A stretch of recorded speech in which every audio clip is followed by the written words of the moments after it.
ಅದು ಇವತ್ತು ಸಾಯಂಕಾಲ 5 ಗಂಟೆಗೆ ಅಂತಿತ್ತು. ನಮ್ದು ರೆಕಾರ್ಡಿಂಗ್ ಇವಾಗ ಮುಗಿದಿದೆ. ಸ್ವಲ್ಪ ಮುಂದೆ ತಾಂತ್ರಿಕ ದೋಷ ಅಂತ ಒಂದು ಕರೀತಾರಲ್ಲ, ಅದನ್ನ ಒಂದು ಬೋರ್ಡ್ ಹಾಕ್ಬಿಟ್ಟು 1 ಅವರ್ ತಳ್ಳೋಣ ಅಂತಿದ್ದೀವಿ. ಎಸ್ ಸರ್, ಟೋಟಲ್ ಸಾಂಗ್ನೇ ಧ್ರುವ ಅವ್ರು ಆಡಿದಾರೆ ಅಥವಾ ಎಷ್ಟು ಪೋರ್ಷನ್ ಆಡಿದ್ದಾರೆ, ಎಷ್ಟು ಸಾಲುಗಳು ಆಡಿದ್ದಾರೆ? ಇಲ್ಲ, ಅದ್ರ ಮೇಜರ್ ಜಿಂಗಲ ಜಿಂಗಲ ಜಿಂಗಲ ಜೈ RCB ಅಂತಿದೆ. ಆ ಪೋರ್ಷನ್ನು ಅದೇ ಅದ್ರ ಹಾರ್ಟಿಗೆ ಕೈಟ್ ಅವನು.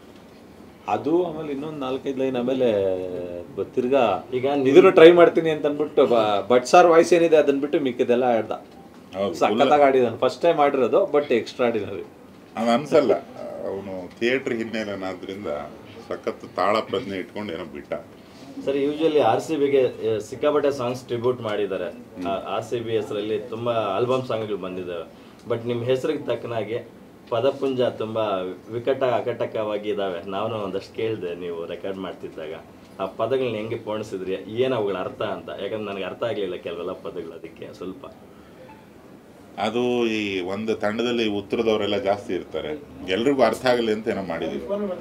ನೀವು ಜಾಸ್ತಿ ಅದನ್ನ ಇಲ್ಲಿ ಎಕ್ಸ್ಪ್ಲೇನ್ ಮಾಡಿಬಿಟ್ರೆ ಮತ್ತೆ ಹಾಡು ರಿಲೀಸ್ ಮಾಡಿದಾಗ ಏನು ಕೇಳೋಕ್ಕೆ ಇರಲ್ಲ.